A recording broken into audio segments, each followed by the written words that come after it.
all of you. Industrial regions in the world, industrial regions और industrial complexes in the world आज का हमारा topic है। इसमें थोड़ा सा मैं बताना चाहता हूँ आप लोगों को, जिन क्षेत्रों में अनुकूल आर्थिक और राजनीतिक एवं भौगोलिक कारकों के प्रभाव से अनेक उद्योगों के स्थापित होने की प्रवृत्ति दिखाई देने लगती है, उन्हें औद्योगिक प्रदेश कहते हैं। बहुत सारी कंडीशंस ऐसी होती हैं, जैसे इकोनॉमिक कंडीशंस हैं, जोग्राफिकल कंडीशंस हैं, पॉलिटिकल कंडीशंस हैं। ये फुलफिल जब होती हैं वहीं उद्योग और इंडस्ट्री डेवलप होती हैं। इंडस्ट्रियल कॉम्प्लेक्सेस बन गए हैं वर्ल्ड में बहुत सारे अलग अलग कंट्रीज़ में, उन्हीं के बारे में हमें डिस्कस करना है। जैसे हम डिस्कस करते हैं नॉर्थ अमेरिका से। नॉर्थ अमेरिका में पर्टिकुलर जगह पर ऐसे कॉम्प्लेक्सेस डेवलप हो गए हैं जहाँ पर बहुत ज़्यादा इंडस्ट्रीज़ हो गई हैं। जैसे नंबर 1 में कहूँ, उत्तरी अमेरिकन औद्योगिक कॉम्प्लेक्स जो हैं उसके कुछ पॉइंट हैं, जैसे New England region. This is the point you can see here, north eastern part of USA. ये न्यू इंग्लैंड रीजन हम इसको कहते हैं। इस 4 से 5 स्टेट हम इसमें इनके काउंट करते हैं। मैं इसमें थोड़ा सा बता दूं, अमेरिका का उत्तर पूर्व में स्थित 5 राज्य जैसे कनेक्टिकट है, मैसाचुसेट्स है, न्यू हैम्पशायर है, वॉम्पटन है, वर्मोंट है, मेन को न्यू इंग्लैंड राज्य कहा जाता है। इसमें ख़ास तौर पे जो चीज़ें डेवलप हुई हैं या इंडस्ट्री किस चीज़ की डेवलप हुई हैं, जैसे इसका एक क्षेत्र है बोस्टन। बोस्टन प्रदेश में सूती वस्त्र उद्योग अत्यधिक प्रसिद्ध हुआ है यहाँ का।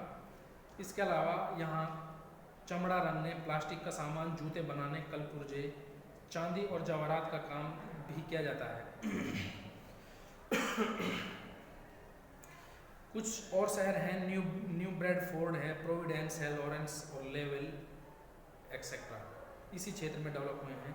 इसी न्यू इंग्लैंड रीजन की एक दूसरी बेल्ट है, उसमें तांबा पेटी, कॉपर बेल्ट है। एक तांबे के सामान बनाने में इस क्षेत्र को प्रमुखता हासिल है। वायुयान, जलयान, मोटर गाड़ी, औजार, हथियार और कांच के सामान, घड़ियाँ, विद्युत तारें आदि यहाँ पर बनाई जाती हैं। न्यू इंग्लैंड रीजन के अलावा अमेरिका का दूसरा रीजन जो है उसे वो है ग्रेट लेक्स।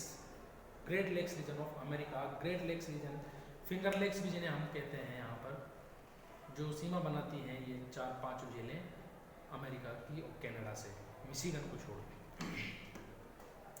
इसमें इरी झील के दक्षिण में स्थित पीट्सबर्ग, यंगस्टाउन, क्लीवलैंड में इस्पात और मशीनरी के बाहरी कारखाने स्थापित हैं। डेट्राइट क्षेत्र इरी झील के पश्चिम किनारे पर स्थित है, मोटर वाहन तथा कलपुर्जों के लिए प्रसिद्ध है। डेट्राइट को ऑटोमोबाइल कैपिटल भी कहा जाता है। गैरी से शिकागो तक मिशिगन झील के दक्षिण में लौह इस्पात के कारखाने हैं। पहले शिकागो दुनिया का सबसे बड़ी मीट मंडी हुआ करती थी, अभी भी है एक्चुअली। यहाँ छपाई और कृषि यंत्र के उद्योग भी हैं। तीसरा जो इसका रीजन है, मध्य अटलांटिक तटीय क्षेत्र, मिड अटलांटिक कोस्टल एरियाज। ये पोर्शन यहाँ पर आप देख सकते हैं, मिड अटलांटिक कोस्टल, ये तट जो अटलांटिक रीजन से लगा हुआ है, ये पोर्शन है। इसमें इस क्षेत्र में फिलाडेल्फिया औद्योगिक क्षेत्र है, ये इंपॉर्टेंट फिलाडेल्फिया क्षेत्र है इसमें। इसके अलावा न्यूयॉर्क, न्यू जर्सी, मैरीलैंड, पूर्वी पेंसिल्वानिया, पूर्वी वर्जीनिया सम्मिलित है। इस क्षेत्र में विद्युत उपकरण, विद्युत शोधन, ऊनी वस्त्र, लौह इस्पात उद्योग, रसायन, खाद्य प्रसंस्करण, सिगरेट और वायुयान आदि के कारखाने विकसित हुए हैं। चौथा रीजन है इनका सदर्न अपलेशियन क्षेत्र। अपलेशियन माउंटेन आप देखेंगे यहाँ पर अमेरिका में, यहाँ पर अपलेशियन माउंटेन है। अपलेशियन माउंटेन के दक्षिण में ये क्षेत्र डेवलप हुआ है। इस क्षेत्र के दक्षिण पूर्वी भाग में स्थित इस औद्योगिक क्षेत्र में रासायनिक उर्वरक बनाने की मशीनें, लौह इस्पात, खाद्य सामग्री, वस्त्र के कारखाने स्थापित किए गए हैं। और इसका लास्ट है, इसके कुछ दक्षिणी राज्य हैं अमेरिका के, नीचे की तरफ आप देखेंगे यहाँ पर, ये हैं उत्तरी कैरोलिना, टेक्सास आदि। टेक्सास ये साउथ में जो पोर्शन है इनका, ये राज्य शामिल हैं। इस क्षेत्र में सबसे अधिक उद्योग ह्यूस्टन, डलास और अटलांटा नगरों में स्थापित हैं। इसके दक्षिण पूर्व में लकड़ी से फर्नीचर बनाना, सूती वस्त्र और तंबाकू तैयार करने के कारखाने हैं। अमेरिका, नॉर्थ अमेरिका को अगर हम छोड़ देते हैं यहाँ पर, इसके अलावा इसके अलावा दूसरा हम ब्रिटेन, इसका ये यूरोपियन इंडस्ट्रियल कॉम्प्लेक्सेस की बात हम यहाँ पे करेंगे। यूरोपियन इंडस्ट्रियल कॉम्प्लेक्सेस में ब्रिटेन सबसे इम्पोर्टेंट है। ब्रिटेन का एक एरिया है मिडलैंड बेसिन, मिडलैंड औद्योगिक क्षेत्र कह सकते हैं। यह इंग्लैंड का सबसे इम्पोर्टेंट एरिया है। यहाँ यह पेनाइन पर्वत के दक्षिण में स्थित है। ग्रेट ब्रिटेन का औद्योगिक हृदय भी से कहा जाता है, heartland of great Britain, industrial heartland of great Britain भी इसे हम कह सकते हैं। कोयला मिलने के कारण इस प्रदेश में लोहा, इस्पात तथा उद्योग, धातु उद्योग का विकास हुआ है। विश्व में सूती वस्त्र उद्योग का सबसे बड़ा केंद्र मैनचेस्टर यहीं पर है।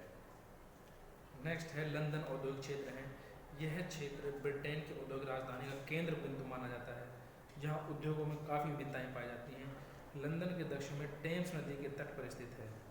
यहाँ पर आप देखते हैं, यहाँ पर रासायनिक इंजीनियरिंग और तेल शोधन कारखाने, जलयान वगैरह आदि बनाए जाते हैं। नेक्स्ट है इनका स्कॉटलैंड ग्लासगो। स्कॉटलैंड ग्लासगो ये जो पोर्शन है ये आप देख सकते हैं नॉर्थ में, ब्रिटेन के नॉर्थ में, यहाँ पर इस पॉइंट पर स्कॉटलैंड, ग्लासगो, एबरडीन एक्सेट्रा आदि इनकी सिटी पड़ती हैं। Edinburgh, not Aberdeen. एडिनबरा से लेकर पश्चिम में क्लाइड नदी के मुहाने तक 75 किलोमीटर क्षेत्र में फैला हुआ है। इस क्षेत्र में ग्लासगो नगर जलयान के लिए प्रसिद्ध है, जलयान निर्माण के लिए प्रसिद्ध है। एडिनबरा ऊनी वस्त्र एवं जूटों के लिए, जूट उद्योग के लिए प्रसिद्ध है। फ्रांस के उद्योग क्षेत्र है कुछ। फ्रांस में जैसे आप देख सकते हैं पेरिस बेसिन सबसे इम्पोर्टेंट है। यहाँ पर शराब, खाद्य पदार्थ, सौंदर्य प्रसाधन, फैशन, इसके अलावा बिजली का सामान, बिजली की मशीनें, मोटर गाड़ियाँ, रेल इंजन, वैज्ञानिक उपकरण, घड़ियाँ आदि भी बनाई जाती हैं। लॉरेंस सार इंडस्ट्रियल रीजन, फ्रांस में ही लॉरेंस सार इंडस्ट्रियल रीजन है। यहाँ औद्योगिक लौह इस्पात, आयरन स्टील उद्योग अधिक उन्नति हुई है। यहाँ पर कांच, सूती वस्त्र, ऊनी कपड़ा, सीमेंट, रसायन आदि का भी यहाँ निर्माण किया जाता है। इसके अलावा जर्मनी के औद्योगिक क्षेत्र हैं। जर्मनी में रूर बेसिन सबसे इम्पोर्टेंट है, क्योंकि राइन नदी घाटी में रूर बेसिन जो है, यहाँ पर कोयले के बहुत बड़े भंडार पाए जाते हैं और यहाँ पर इन्होंने बहुत सारी इंडस्ट्री डेवलप कर ली हैं। रूर बेसिन भारी उद्योगों के कारखानों जैसे एसेन, बोचम, हैगेन में इंजीनियरिंग उद्योग स्थापित किए गए हैं। इसके अलावा वस्त्र उद्योग, रेल के इंजन, रेलगाड़ी, मोटर गाड़ी आदि भी यहाँ बनाए जाते हैं। दूसरा जो जर्मनी का रीजन है उसे हम कहते हैं बेवरिया औद्योगिक प्रदेश। कोयला एवं खनिज पदार्थों की कमी के कारण इस क्षेत्र में हल्की किंतु महंगे उद्योगों का विकास हुआ है, जैसे घड़ियाँ, खिलौने, वाद्य यंत्र, औद्योगिक यंत्र, औषधियाँ, शराब आदि यहाँ पर बनाए जाते हैं। इसके प्रमुख इन क्षेत्रों में जो सिटी इनके आसपास जो हैं, बेवरिया प्रांत के पास जैसे फ्रैंकफर्ट है, म्यूनिक है, स्टटगार्ड है, स्ट्रॉसबर्ग है आदि। इटली में एक दो जगह हैं, इटली में जैसे नेपल्स है और उत्तर में लोम्बार्डी का मैदान, इनमें बहुत सारे उद्योग स्थापित हो चुके हैं इटली में। इसके अलावा अगर हम इस बेल्ट में कंटिन्यू इसी पेटी में इसी लैटिट्यूड की तरफ हम आगे की तरफ बढ़ते हैं तो हम रूस की तरफ आते हैं। रूस में अगर हम देखते हैं, रूस में बहुत सारे ऐसे औद्योगिक प्रदेश हैं, औद्योगिक रीजन्स हैं जहाँ पर बहुत सारा उत्पादन अलग अलग डिफरेंट आइटम्स का किया जाता है। जैसे मॉस्को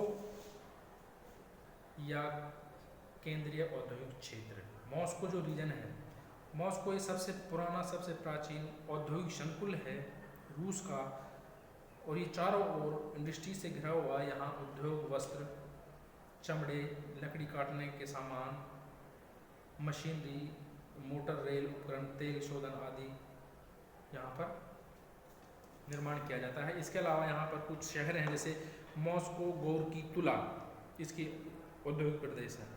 यूराल क्षेत्र है नेक्स्ट इसका। यूराल क्षेत्र 800 किलोमीटर लंबा और 300 किलोमीटर चौड़ा है तकरीबन। यूराल पर्वत एशिया और यूरोप को अलग करता है। यहीं पर इसके बहुत सारे उद्योग डेवलप हुए हैं, जैसे इलेक्ट्रॉनिक्स आइटम्स ये बनाते हैं, वायुयान, लौह इस्पात, भारी रसायन, तेल शोधन, परिवहन आदि। और इसमें जो कुछ सिटीज़ हैं जैसे चेलियाबिंस्क है, निजनी टागिल है, परम है। इसके अलावा जापान के कुछ औद्योगिक क्षेत्र हैं,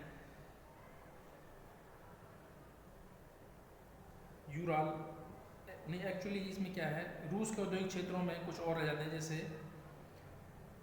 कुजबास रीजन में बर्नौल, ओमस्क, टोमस्क, वोल्गाग्राड में वोल्गाग्राड, साराटोव, बेशनोई, बाइशेन वगैरह वगैरह। इस तरह से इसके कुछ पार्ट्स हैं जो औद्योगिक प्रदेशों को उद्योग डेवलप हो गए हैं रूस में। अगर हम जापान की तरफ देखते हैं, जापान में Tokyo Yokohama Japan, actually Japan की जो शेप है, जापान नागासाकी से टोक्यो तक 960 किलोमीटर लंबी तटीय पट्टी रेखा फैली हुई है, जो पूरी तरीके से इंडस्ट्रियलाइज्ड है। उसमें कुछ पढ़ते हैं जैसे टोक्यो याकोहामा औद्योगिक प्रदेश, इसमें Tokyo, Chiba, Yokohama, Hitachi etcetera पढ़ते हैं। और ये जो निर्माण करते हैं, लौह इस्पात, इंजीनियरिंग, रसायन, जलयान, वायुयान निर्माण उद्योग इसमें डेवलप हो चुके हैं। इसके अलावा ओसाका, कोबे औद्योगिक प्रदेश है, क्योटो वगैरह सब इसी में इंक्लूडेड है।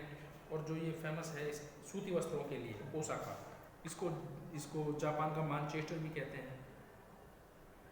कावासाकी, नवीनो, अकेशी, अबाजी, ये सारे इसी ओसाका कोबे रीजन के में ही पड़ते हैं।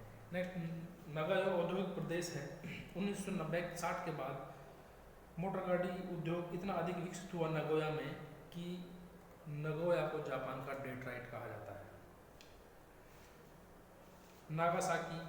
नागासाकी में भी कांच, सीमेंट, जलयान, मशीनें, रबड़ आदि का काम बहुत ज़्यादा किया जाता है। और इसके अलावा चीन के कुछ औद्योगिक प्रदेश हैं, संघाई, वुहान औद्योगिक प्रदेशों में संघाई को चीन का मैनचेस्टर कहा जाता है। सूती वस्त्र यहाँ बहुत ज़्यादा डेवलप किए जाते हैं, बहुत ज़्यादा उद्योग यहाँ पे लगे हुए हैं। उत्तर पूर्वी क्षेत्र है, उत्तर पूर्वी क्षेत्रों में अनशान, चांगशुन, फुशुंग, फुलाकीलुता ये सब पाए जाते हैं। और इनमें मशीनें, लौह इस्पात, धातु, उर्वरक, वायुयान, जलयान, रेल के इंजन वगैरह वगैरह सभी बनाए जाते हैं। बीजिंग क्षेत्र है, बीजिंग और टिंटसिन ये हुआंगोगी मैदान घाटी में पड़ते हैं। और इसके अलावा इसमें लौह इस्पात, मशीनें, कृषि, रेलवे उपकरण आदि के सामान बनाए जाते हैं। इसके अलावा मैं आप लोगों को एक चीज़ और बता देना चाहता हूँ, इसमें ये the late 20th century and beyond, ये जो एक पेटी है, ये आप जो देख रहे हैं, ये पेटी, ये डेवलपमेंट, ये पोर्शन यूएस कनाडा का ये पोर्शन आगे बढ़ता हुआ चला जाता है। ये 35 तकरीबन 35 लैटिट्यूड से 55 लैटिट्यूड के आसपास तक ये पेटी कम्प्लीटली डेवलप है। इसमें इंडस्ट्रीज़ हैं, हर तरह के उपकरण, सामान यहाँ बनाए जाते हैं। इसके अलावा हम यहाँ से नीचे आते हैं तो डेवलपमेंट थोड़ा सा कम होता चला जाता है। अफ्रीका में तो आप देखें अंडर डेवलप कंट्रीज़ हैं ये तकरीबन सारी, और यहाँ पर डेवलपमेंट, ये जो पॉइंट है ये आप देख सकते हैं, ये secondary industrial area of the world, ये जो आप येलो सर्किल में येलो कलर जो देख रहे हैं, ये मैक्सिको का ये पॉइंट है, ब्राज़ील का ये पॉइंट है, साउथ अफ्रीका के ये पोर्शंस हैं, ये उरुग्वे और अर्जेंटीना के पोर्शंस हैं, ऑस्ट्रेलिया के सराउंडिंग्स में ये आप देखते हैं, इंडियन पोर्शन से आप देख सकते हो, ये ही इंडस्ट्रियल रीजन है। इसके अलावा आप देख सकते हो यहाँ पर कोई इंडस्ट्रियल रीजन है ही नहीं। ये जो ये जो आप ये कलर देख रहे हो रेडिश का, ये कलर आपको दिखाता है ये बेल्ट 35 से 55 और 60 तक ये बेल्ट पूरी जाती है एक लैटिट्यूड लाइन्स की, जो कवर करता है पूरे डेवलपमेंट को। ये लाइन यहाँ से आप शुरू करते हैं अमेरिका कनाडा से होते हुए पैरेलल चलती है, यूरोप कवर करता है ये पूरा तकरीबन, और ये एशिया में जाता है रूस को कवर करता हुआ, और ये साइबेरियन रीजन को हम ऊपर छोड़ देते हैं, और चीनी रीजन को, चीन के रीजन को और सेंट्रल एशिया को छोड़कर ये एक पेटी पूरी रूस की कवर करती है ये कोरिया तक। तो ये हम कह सकते हैं ये एक डिवाइडर लाइन है इंडस्ट्रियल कॉम्प्लेक्सेस की, जो कुछ अलग अलग पॉइंट्स हम दिखा चुका हूँ मैं इनको, ये जो येलो लाइंस में। तो ये कम्प्लीटली डेवलप है और यहाँ पर कुछ कॉम्प्लेक्सेस बने हुए हैं थोड़े थोड़े अलग अलग जगह पर। इसके अलावा नेक्स्ट स्लाइड्स में मैं आपको दिखाना चाहता हूँ कि आप देख सकते हैं एज इट इज़ यहाँ पर न्यू इंग्लैंड रीजन मैंने दिखाया, उसी तरह ये अमेरिका के पोर्शंस में दिखा चुका हूँ, उनके बारे में बता चुका आप लोगों को।